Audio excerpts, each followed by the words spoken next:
Okay, thanking you for joining us for this quite original program talking about gas leaks in surgical endoscopy. Means gas leaks during laparoscopic surgery and flexible endoscopy is not very frequent on the net. So we are probably among the first to discuss that with our different participants.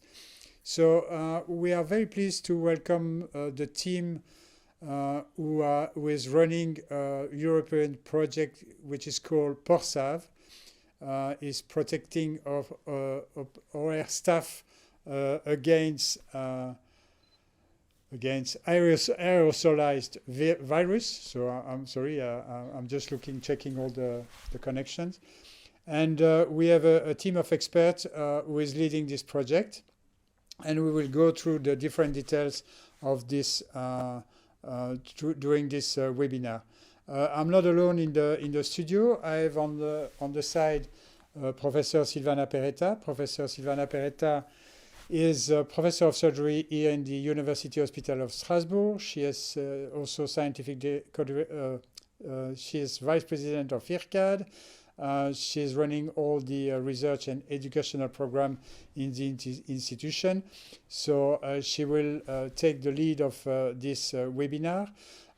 We have all our good friends from the project who are already connected, and we will introduce each of them during all this process. And I let Silvana introduce our first speaker, who is not a doctor, so I don't know him. He's an engineer, but a very good friend because we are used to work with him for years and years. He's a serial entrepreneur, and Silvana will introduce John. Yes, thank you very much, Bernard. And so sorry about the technical glitch. This beauty of new technology. And I'm very excited to be part of this panel. This is a hybrid panel, a mixture between surgeons, scientists, engineers, and entrepreneurs. John is not a physician, he's not a surgeon, but I remember very well then he told me once when I had to pick between surgery and engineering, I thought that as a physician, a surgeon, I could save one patient at a time. As an engineer, I could save hundreds at a time with my innovations. And I think this project really exemplifies this willingness to protect patients and OR staff from hazards, visible and invisible. And John will introduce the project, giving an overview. And John, if you may also introduce your Irish colleagues, because I feel a little bit pulled in the corner. I'm the only Italian here, but you are Irish, Ronan is Irish, Kevin is Irish. Well, I have Rita with me, who is our fellow, and she will be moderating. She's from Mexico, so we'll add a little bit of sun in the picture. But please do introduce also the Irish gang that is very kindly participating to this webinar. The floor is yours, John. Thank you very much, Silvana. So I'm delighted to kick off this webinar today. My name is John O'Dea. I'm a CEO of an Irish company called Pagliari, and there are 4 or 5 of us in the Pagliari team: Kelly Horgan, Aoife Ryan, Sophie Perry, and Luke Finlayson, that are involved in this project, and hopefully many of them are joining us here today. So I'm going to give a little overview of the project, and then we will move on through in more detail with various facets of the project. So really, this all began back during the really bad days of COVID back in March last year. So I'm just having a few technical problems here at my slide. And myself and Ronan Cahill were talking about the fact that, you know, he was particularly concerned that they were starting to lose staff in the OR to COVID, and it was bad enough that you mightn't be able to do procedures because of utilization of ICU beds and so on, but when you were doing those procedures, you were losing staff because of COVID. So I suppose also, if one casts one's mind back to early last year, you know, surgical societies were starting to promote a regression to open surgery because it was perceived to be less risky than laparoscopic surgery.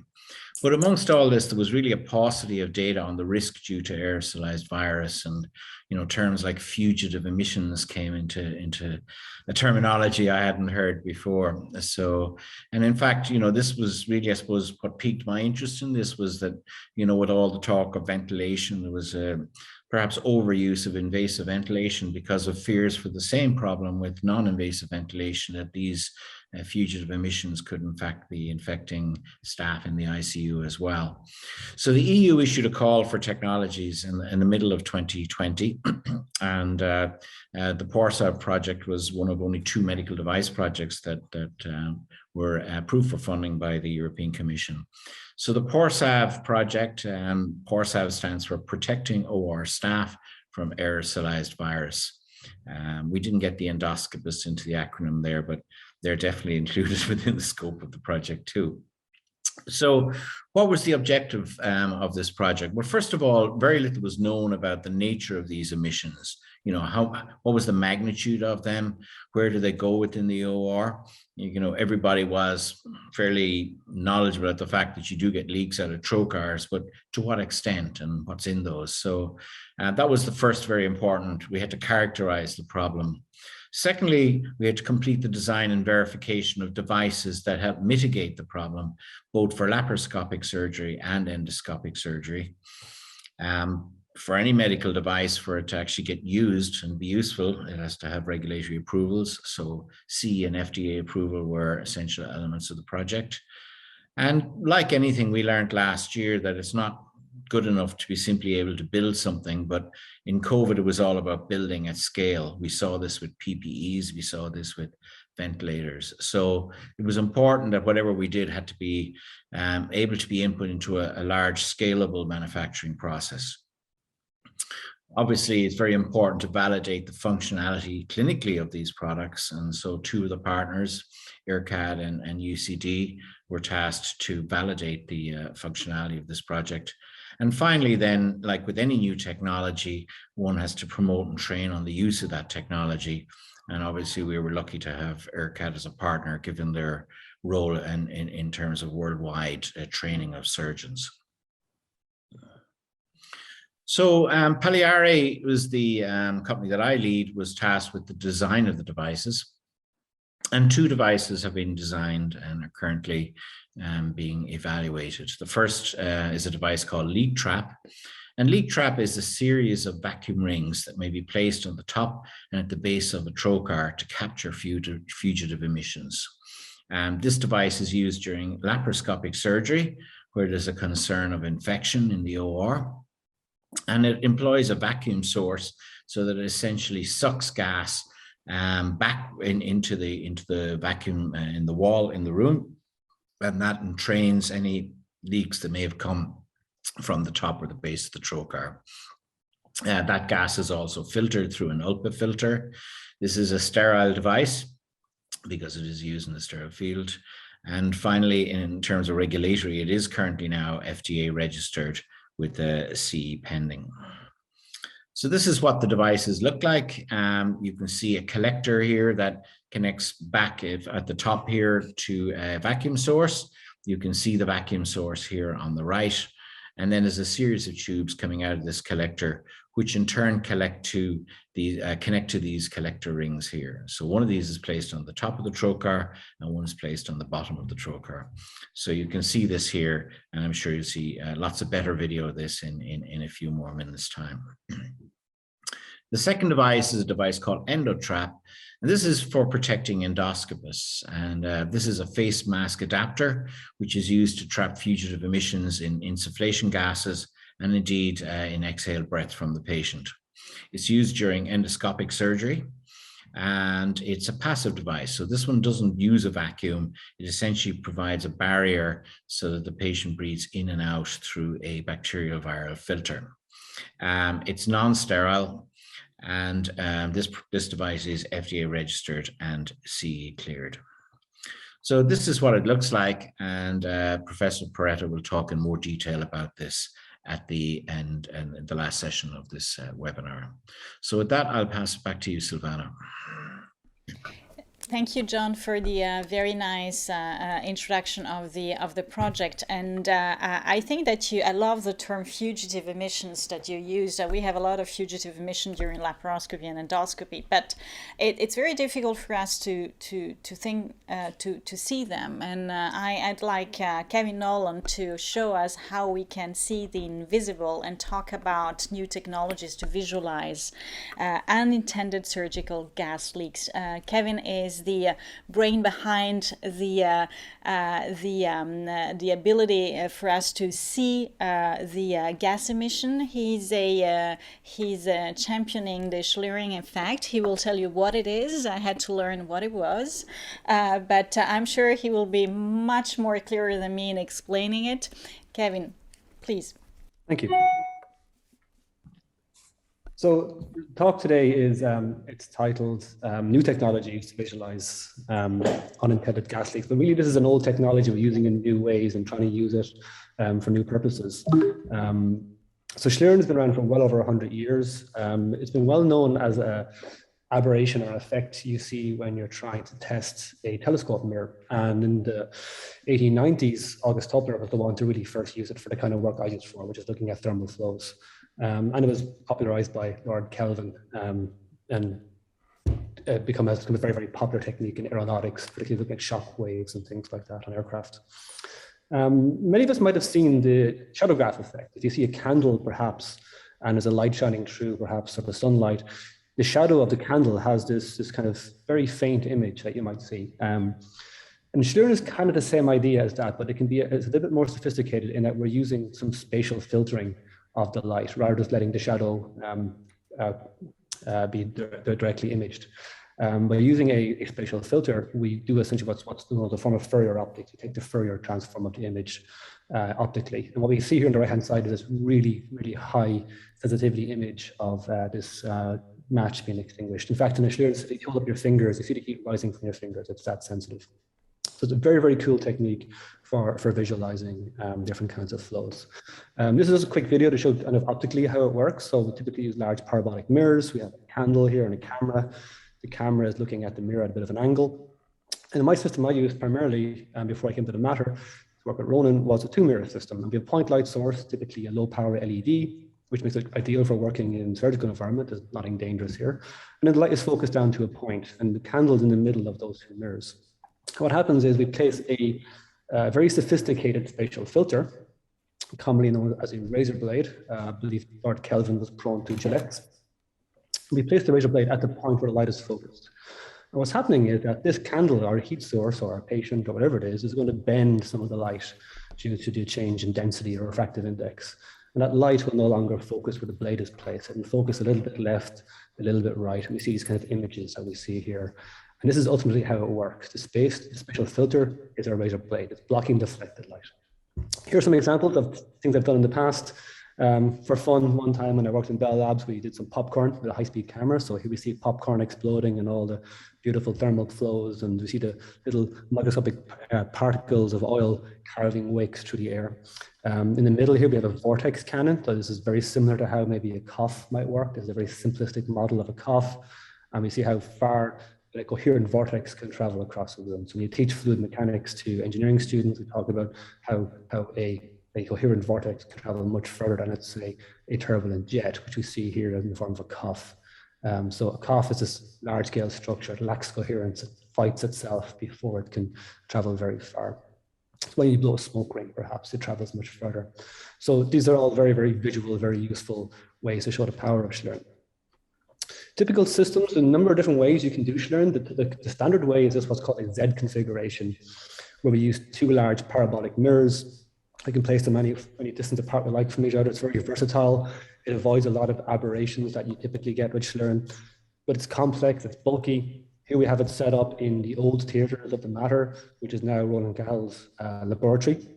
And we can see these large mirrors here on the left and the right, large tripod. This is not the kind of thing we could bring into surgery whatsoever.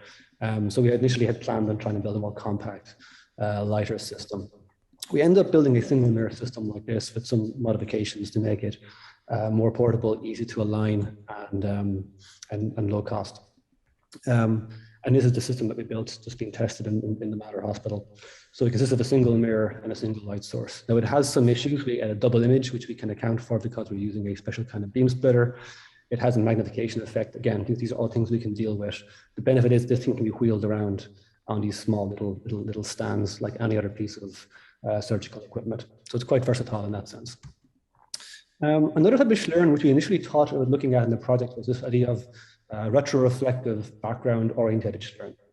And this is more of a modern technique which exploits the power of modern digital cameras and digital computers.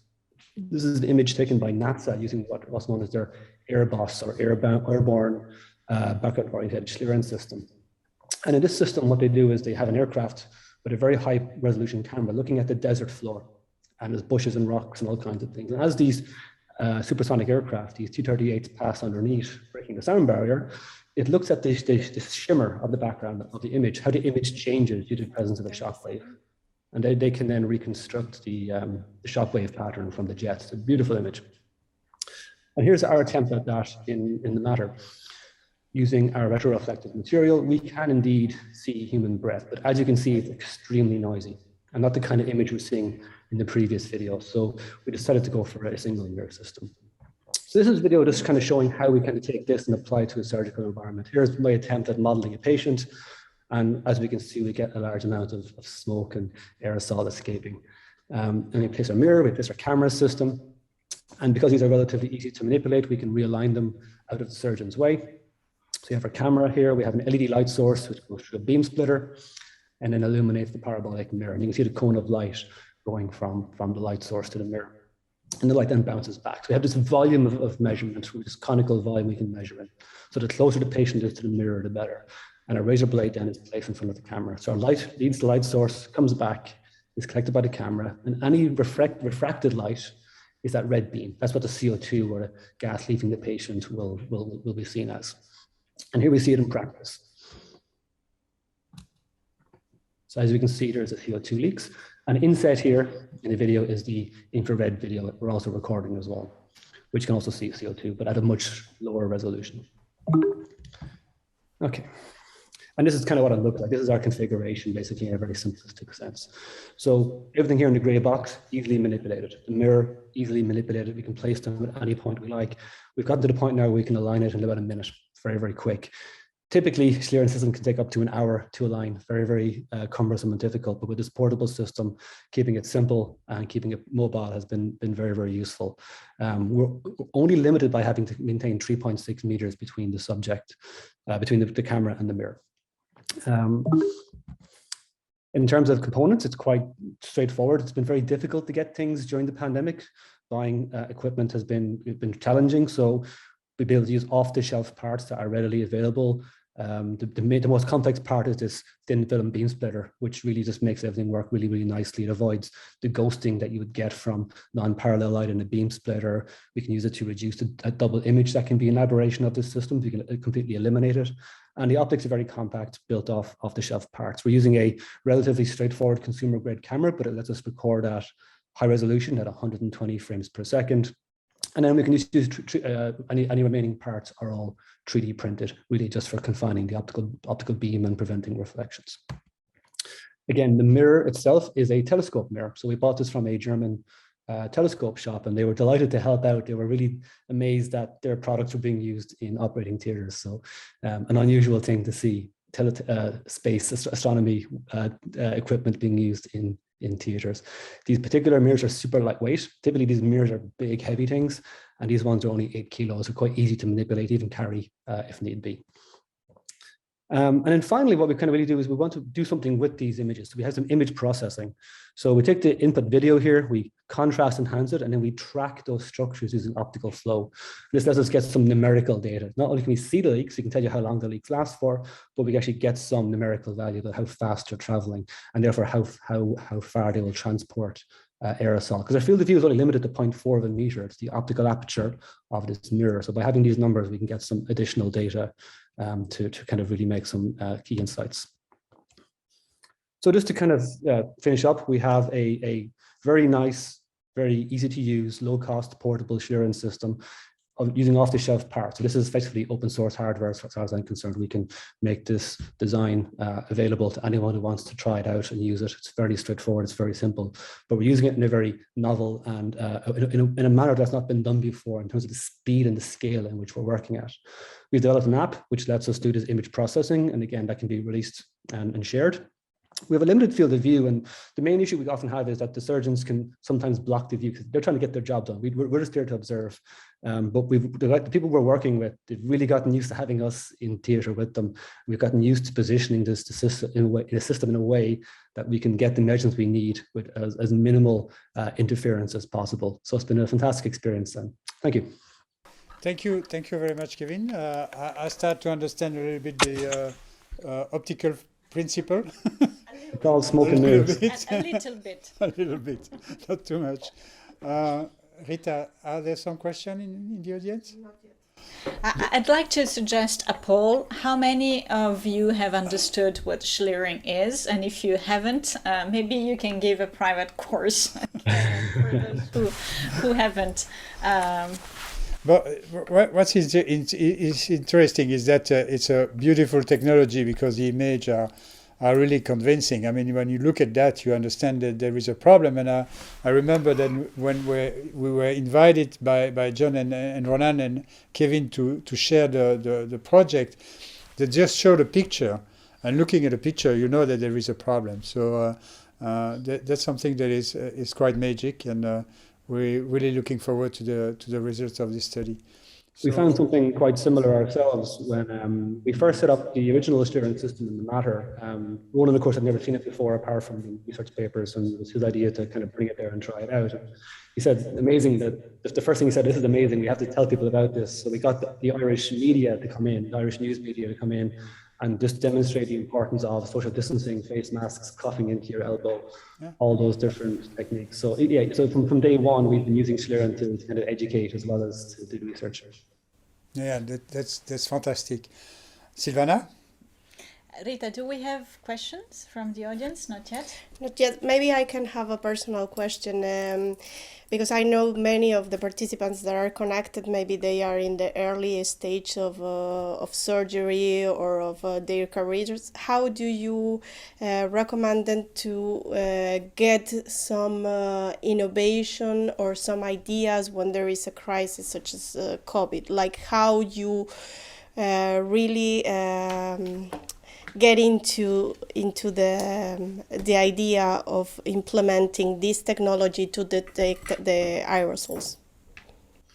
I mean, this kind of system is relatively easy to build, and we would hope that what we've built can be shared to allow it to be even easier to build. But I would just encourage anyone to talk to engineers in their partner universities, talk to people who do this kind of thing.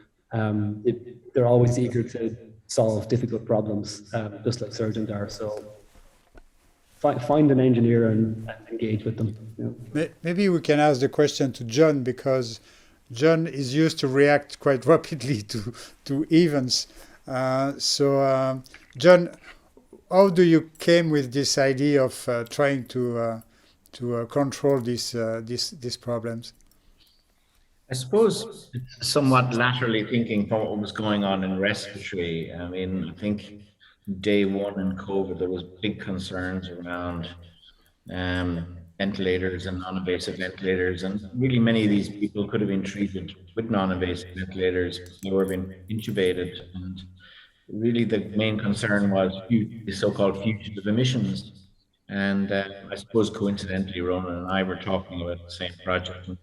I kind of got thinking, well, maybe some of the things we're looking at in respiratory might have a role in surgery. And so I suppose one is always looking to think laterally, you know, problems that are solved in one area, problems that exist in one area, and how they may exist or may be solved in a similar other area where there's a similar problem. So Ronan, what was your idea behind this? Because I know that you were on the ground quite rapidly, even around the early days of COVID. So what make you thinking about this problem with gas leaks in laparoscopy? Because in all my career, we were used to open the trocars when we had smoke. We didn't care about this problem. So How do you come to this idea? Yeah, well, I mean, the guidance came out not to do keyhole operations, and I couldn't believe it. So I wrote to the College of Surgeons and said, you can't be serious in those recommendations, and that this isn't really a problem at all. And then I thought, well, maybe we should look at this, because there wasn't much literature about it. There was a lot of opinion, but not much data and not much opinions. And I remember talking to John and then to Kevin, like could we quantify this and see what the problem is? And it's been such a privilege to learn about the issue in an area I thought I knew well, how to operate.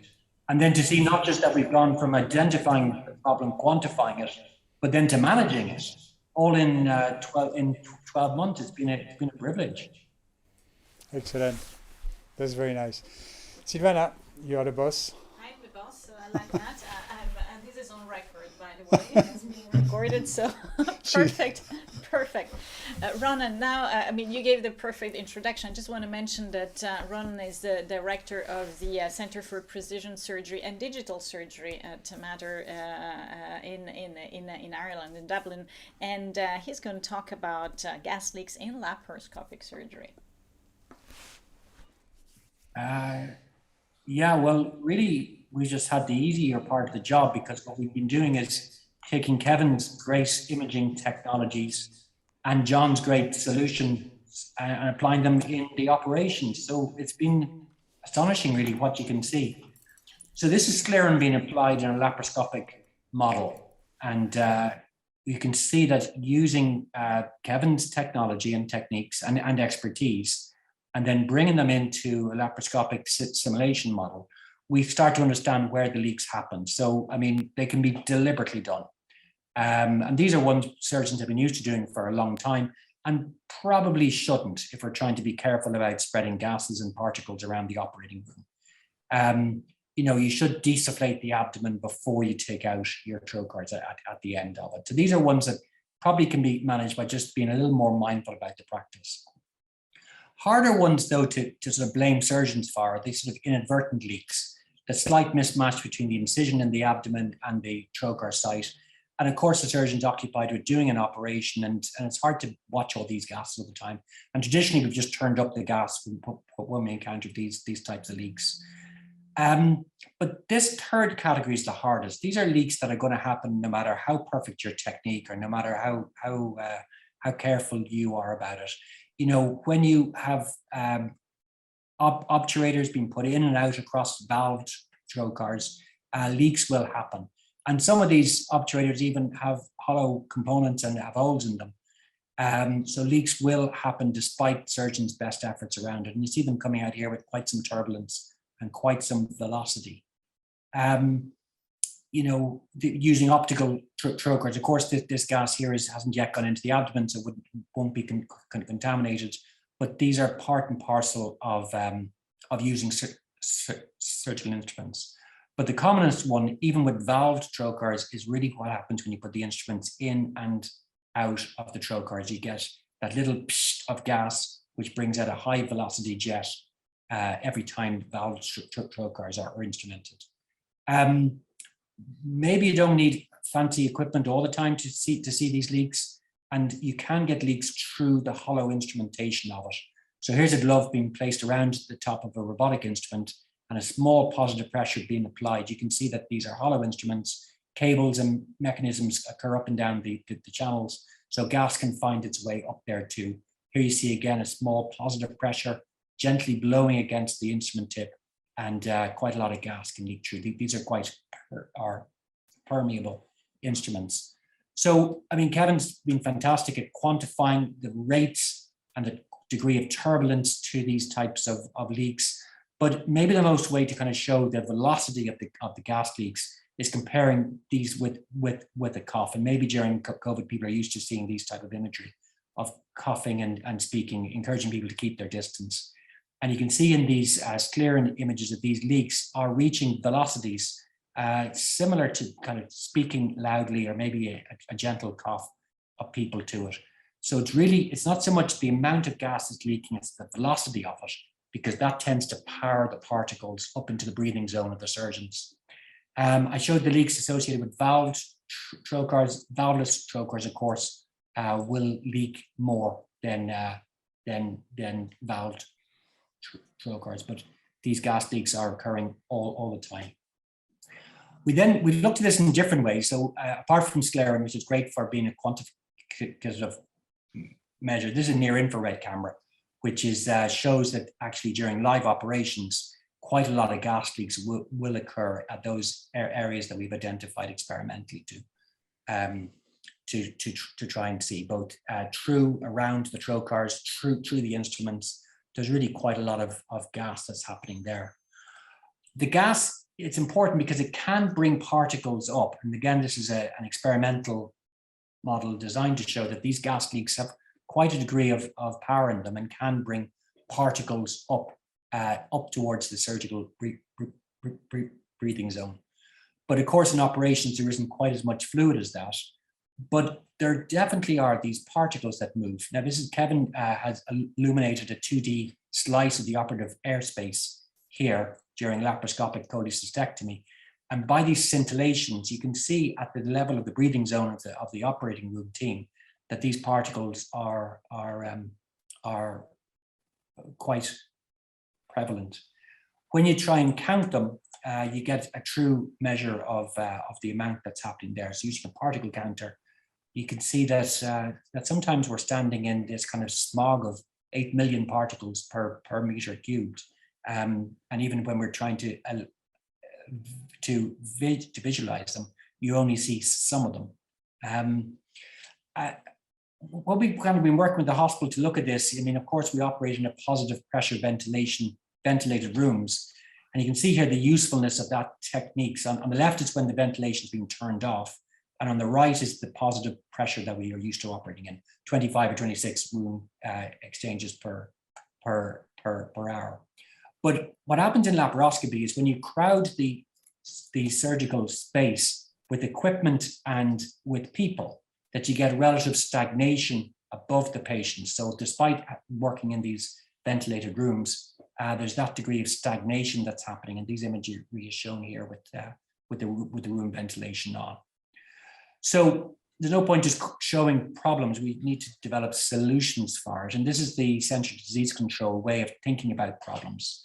Ideally, you eliminate it, so having no possible risk of anything coming out of the patient. I mean, there's biological hazards, there's chemical compounds of cautery, and then the concern at the time, of course, was that this could be a route of COVID transmission to it. PPE is probably the worst thing of doing. That's just accepting that the risk exists and putting surgeons into scuba suits. And that's probably not really the best way to sustainably go about these issues. Room ventilation, sure. I mean, perhaps you can, and this is a cam-fill device that you could bring in and suck out all that gas to it. But really, to me as a surgeon, it'd be much better if this wasn't a problem at all, and that the trocars could just manage this type of gas to it. And this is where the Pagliari cleverness and capability has come in well. So thanks to the PORSAV project and the European aspects, we're bringing Kevin's equipment in to look at the problems and John's methods of solution. So this part is focusing on the leak trap, kind of that double ring donut technique placed above and below the trocars to manage these leaks coming out, because they're not terribly high velocity and it should be manageable in this universal design by building around existing standard trocars, ways of managing it. Here you see it being used in the case. This is laparoscopic cholecystectomy. The first ring is put on at the lower level of the device. There's a simple adhesive to stick it to the abdominal wall. And after that, then the second ring goes on top of it. There's then the gas tubing to apply the vacuums to it, but doesn't really impact on the operative intervention in any meaningful way. And you'll see here that these gas leaks are markedly reduced. Here on the left is with the rings in place and the vacuums on, and on the right, this is when there's a little suture placed to a bag that's holding the specimen to it. And you see that kind of gas leak is being managed very nicely. Also happens same with the CO2 identification cameras. And we're looking at all these trocars with both these methodologies to it.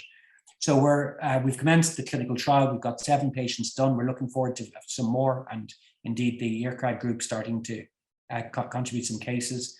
But you can see here, without the donuts turned on, you can see that there's quite a degree of gas leak possible when the valves are interrupted. You see that both in the sclerine technique in the main picture and in the carbon dioxide camera up at the top right. But when we turn on the vacuum system to it, you see that the gas leaks are really markedly attenuated. And even if they do occur, they tend to be much more downwards rather than upwards, so that the power of those vacuums really just moves that any plume of particles or gas that is leaking away from the surgical breathing zone. So this seems to be an effective way of doing it, but the trial is ongoing, and we're looking forward to showing that this is generalizable, that it's valid and addressable in that leak trap way. So really happy to chat about this, but it's a privilege to share these images as a result of Kevin's imagery, and a solution method as a result of Pagliari. Thanks, Savannah. We are talking about virus aerosolization, etc., because of the COVID.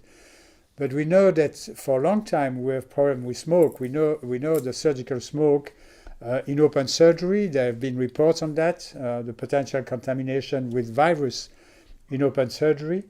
So we don't know yet about the potential contamination with the COVID in laparoscopic surgery. We don't know. That's why we're doing this sort of trial. But what about the smoke? Do you think that smoke control is part of it and will be managed also with the same technology? What is your feeling about that? Because we know that today in nine states in the United States, you have to use some smoke evacuation system or smoke control system to perform laparoscopic surgery. You're not allowed to do so without these systems. So what is your opinion about that? Yeah, I think for sure we should be more mindful and better at managing smoke. Absolutely, rather than standing in that kind of in this low-grade fog around the operating room. And the nursing organizations are the most mindful of that, given that they're in theatre all day, every day. So yeah, definitely purification of the intra-abdominal gas would be great, but it's still going to leak. At least from whatever trocars we look at the moment, there does seem to be leaks around it. And purifying the gas continuously is probably going to use up a lot of carbon dioxide too. So probably is a balance between it. Just digitally subtracting the smoke doesn't get rid of the smoke, although it helps with the visualization.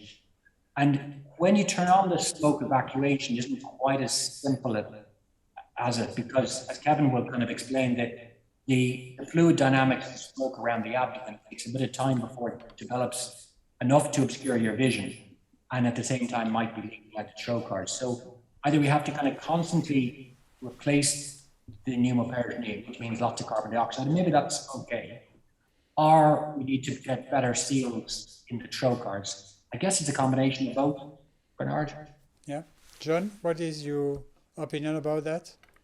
Yeah, I saw a question from Ken Ferdinand about this as well. I mean, we have to delineate between managing leaks that are in the room that have got out from the peritoneal cavity and leaks, not leaks, but rather smoke, etc., that's within the peritoneal cavity. And yes, constant smoke evacuation, as Rona said there, it would purify the gas, but then you're pumping in clean CO2 all the time, and you know, the temperature aspect of that, the gas wastage. So whatever we do with the gas within the peritoneal cavity, we're not dealing with the gas that has escaped from the peritoneal cavity. And maybe one could make an argument with very aggressive smoke evacuation that the purification reduces the risk that what gets leaked is likely to be contaminated. But might need to be a little more than your traditional 10, 12 liter a minute smoke evacuation flow. But I think it should be something built into the technology. I think it's very difficult to ask the surgeon to constantly remember to manage the smoke and the gas and leaks while also trying to do a complex operation to it. So I think it needs to be something that's inherent, intrinsic to the equipment that we're using. Really, if I understand well, I mean, with this system, you will manage also the problem related to smoke, because you control the smoke that is getting out of your view. I mean, if you have a foot switch or whatever for smoke evacuation, you will use it sequentially, but you still have smoke getting out of the abdomen. And this is why where your system is providing additional protection.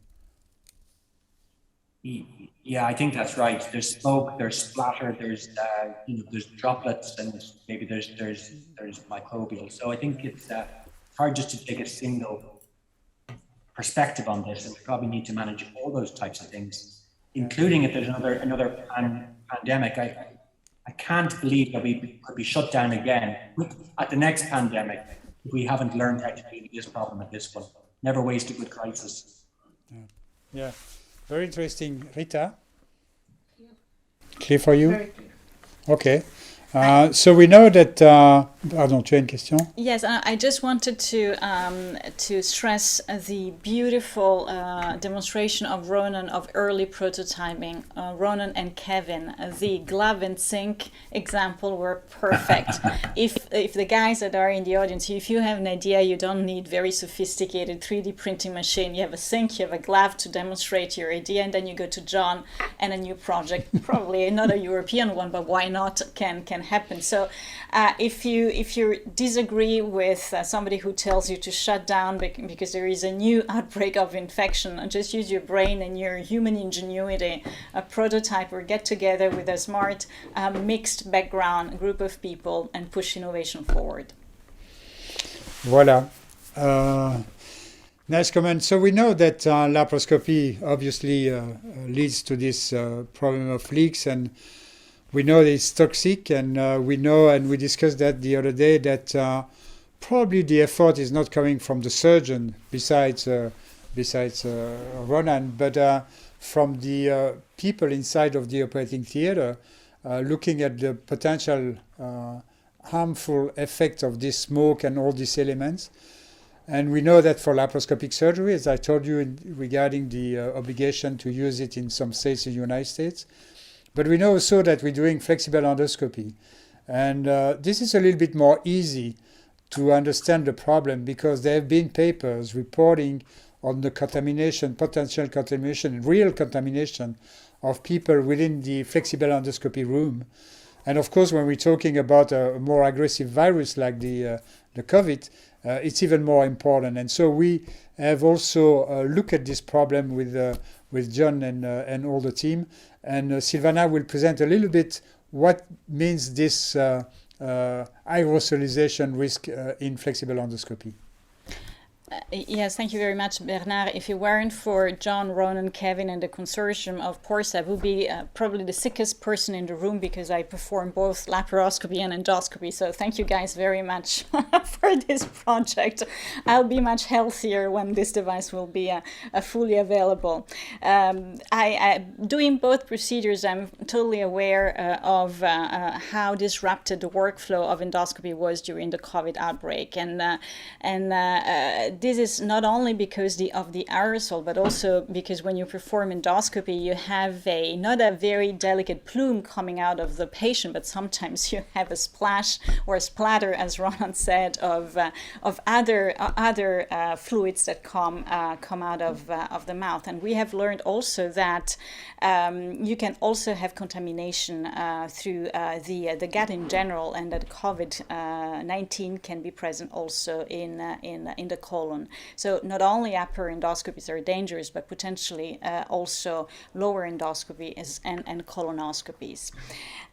We also are aware of the fact that we had a pandemic now, and that potentially in the future we will be facing other infections, hopefully not pandemics, but other infections outbreaks. And this cannot have the same effect on the way we treat patients and on the way we stopped and we corrected our workflow in this particular events, because we should be able to provide care to our patient, do so protecting ourselves as physician and protecting our OR staff, including the nurses, including the anesthetists too, that are even closer than we are to the patients during such operations.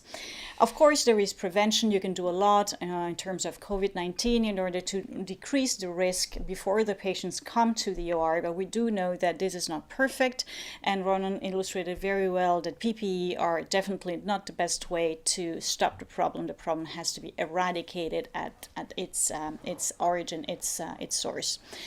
We don't have the spectacular slurring effect in order to visualize the plume or the splatters that can come out when we perform the patient's mouth, when we perform or airways when we perform endoscopy, but there are other ways of quantifying aerosol and during endoscopy. What we know now is that, of course, if the patient is non-sedated and the patient is coughing and belching, those events will create a much higher velocity of gas or aerosol coming out of the source, and this can spread around the patient and have an impact on the personnel that is at the head of the patient. We also do know that, amazingly enough, a lot of these events are not at all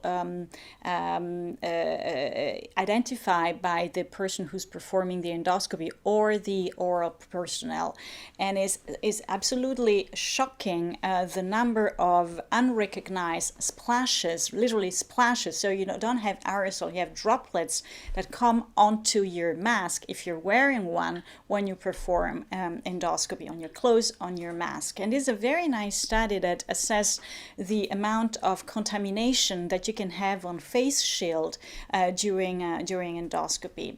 But what's even more amazing is that the personnel who's supposed to wear those protective equipment doesn't. Even when they're instructed to do so, and when you question them and ask them why don't you do it, they cannot even answer. So there is also a human factor that is extremely difficult to control. So protective equipment, once again, useful, but definitely not the best possible solution. And I'm showing the same slide that Ron shared. We wanted to go really at the root of the problem and stop emission of plume or splashes from the patient. How we did it is using a device that would guarantee the protection of the patient's airways, would guarantee ventilation, correct ventilation of the patient under sedation, of course, and the protection of the endoscopist and the OR personnel next to the endoscopist. So this is the Endotraps device that consists of a mask that is very comfortable and covers the patient's face, nose, and mouth, allows for the oxygen to be delivered freely to the patient with an OptiFlow or a cannula, and protects the scope all the way up to the handle of the scope. So you have a full protection. It's impossible to have a gas leak or a particle leak out of this device. It's very easy to use. It takes about 2 minutes to put it together and to start performing your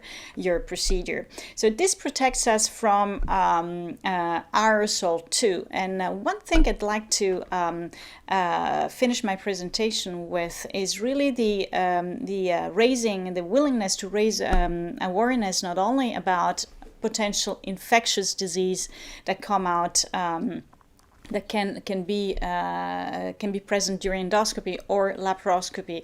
But during endoscopy in particular, you can have a number of chemicals, volatile organic compounds that can pollute the air that the operators are breathing. And these are nasty little things, and a very interesting study done a couple of years ago by a joint team of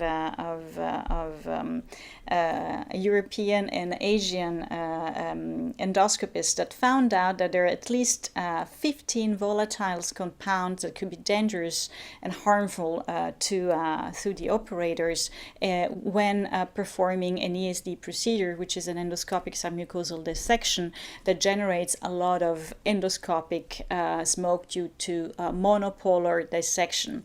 And when you want to quantify or to compare this hazard to something we are much more familiar with, well, those compounds are 10 times higher in terms of concentration in the air that we breathe every day when performing ESD than what would be considered healthy by the quality control of air. So it means that if you had a 10 times, you have that concentration in the air, probably the government would suggest, if you're in Beijing or in another city or even in London or why not in Paris or Rome, to stay home and close your windows or wear a mask when you're exiting, or limit your getting out of the house, and especially if you're a child or if you have a health condition. So we're not really living in a very healthy environment, and the more you do, the more exposure you have to this kind of hazards.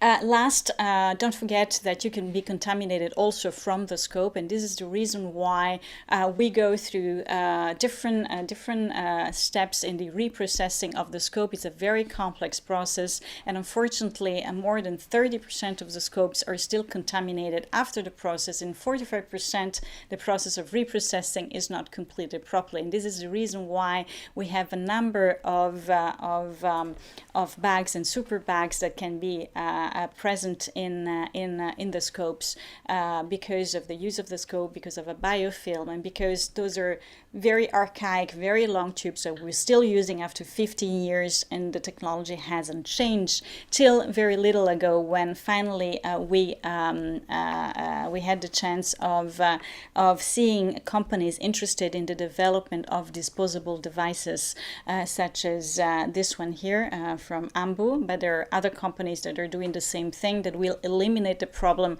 at the root. Once again, not try to go around it, but eliminate it with one scope for patients. And the same thing has been done by Boston Scientific, who actually was the first to develop single-use duodenoscope. The duodenoscope is an operational therapeutic scope that is even more complex to clean and to process, because it's an elevator and a complex tip. So definitely we're going through a much more detailed attention to risk infection for the patient and for the personnel. Thank you very much.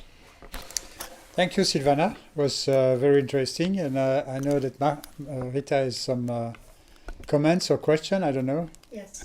First, congratulate you for your wonderful presentation, and I would like to ask you, do you think this Endotrap will continue in the following years to prevent endoscopists the pollution in the room? I hope so.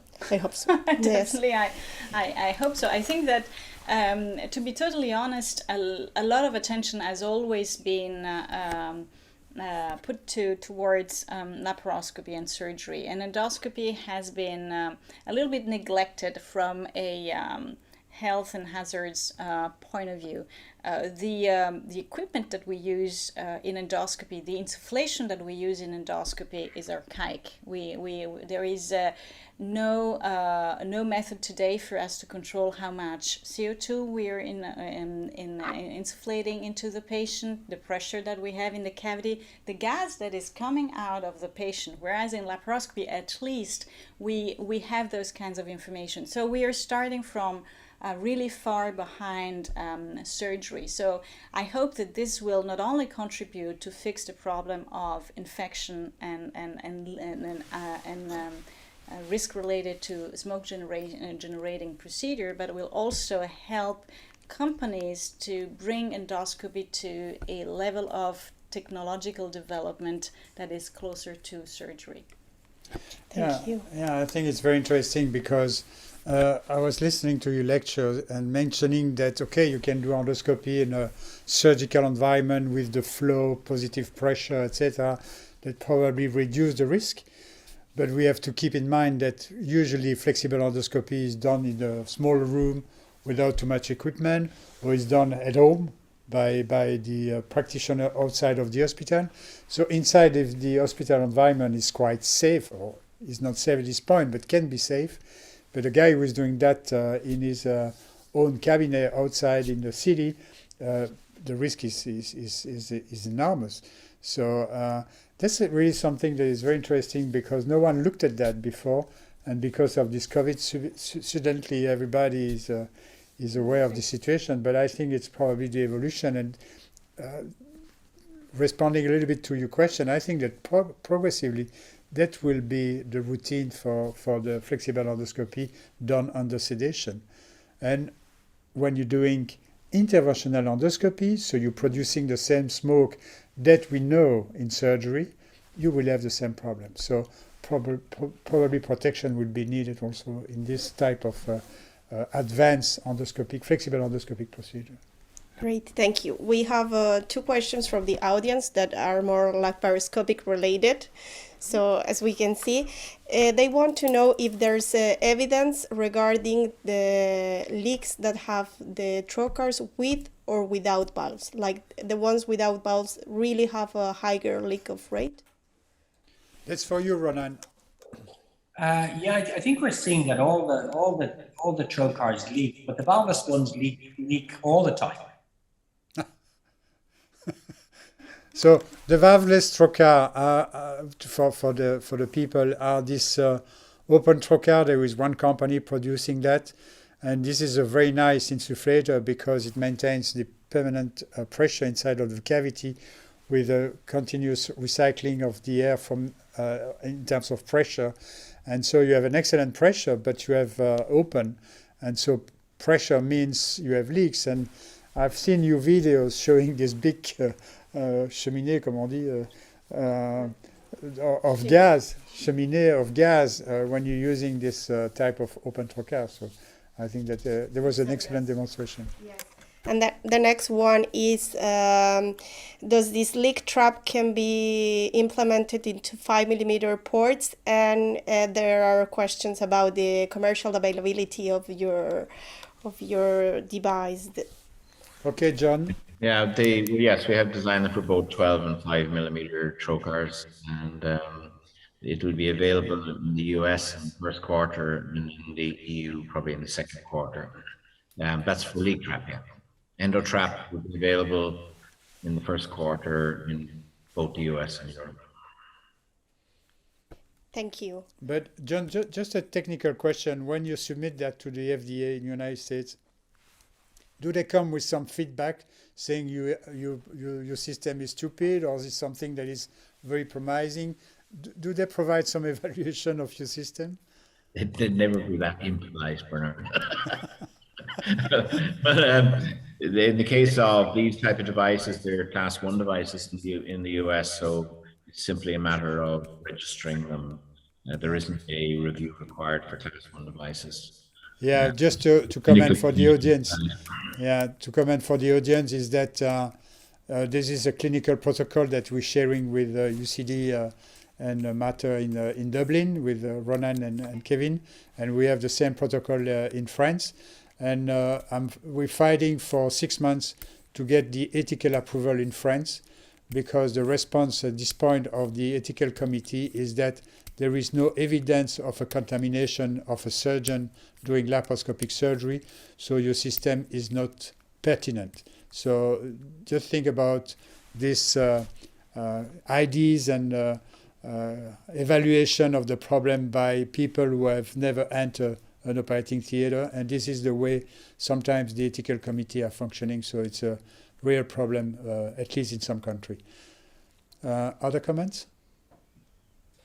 We have one question. I think this is for Professor Paretta. Absolutely, we need more technology to protect doctors and patients, but what about the economical cost of these devices, such as the duodenoscope, that are only for one use? I have no conflict of interest to disclose. I'm not working with Ambu or with Boston Scientific or with any of the company, but I think that when you talk to them, they have a pretty reasonable business model. If you think how much it costs to clean a scope and how much could cost the potential risk of getting an infection and treating a super bag, I think there is a valid model, and I mean, it will come to a point where we will have so much proof of contamination that we will need to move to disposable device anyway. And I think that the future is disposable or capsule based for endoscopy. So this is just innovation and a path towards modern medicine, and we should embrace it. Thank you, Silvana. So we're coming to the end of this webinar. So I'm asking to each of the participants, first Ronan and then Kevin and John, what is your final conclusion and your recommendation and your vision on the future of this? 3 words. Sort this out. Okay, Kevin? Collaborate. John? I think better protect endoscopists and laparoscopic surgeons. Yeah. So this Makes is the a nice next virus conclusion. maybe worse. Yeah, and that's extremely interesting. So the idea that we have with the team is to continue this sort of webinar. I think probably I'm thinking when I'm talking, probably we will have one webinar based on the laparoscopic surgery, coming with some early results of the clinical trial, showing you again some additional information because Ronan has already started the leak trap, so the laparoscopic trial in Dublin. We can't, as I told you, because of these ethical committees. So we will probably focus once on the laparoscopic surgery, and in another webinar we will talk about flexible endoscopy, because there we will invite not only these people around us who are really focused on this problem, but we will include a little bit people from outside to get a little bit the feeling and how they are seeing this evolution in both surgical endoscopy, flexible and rigid endoscopy. So this is the starting point of a series. Of course, we won't do that next week, but probably in the first trimester of this next year, we'll invite you again to discuss this problem. So Silvana, you can conclude. Thank you, Bernard. Thank you very much. Thank you very much for spending this hour. Sorry about the technical glitch, but I think this was a very nice series of presentation. Very exciting to see this happening. And as Ronan said, get it done, collaborate, and innovate for the future of surgery, endoscopy, and for better care to deliver to our patients. So thank you very much, and see you soon.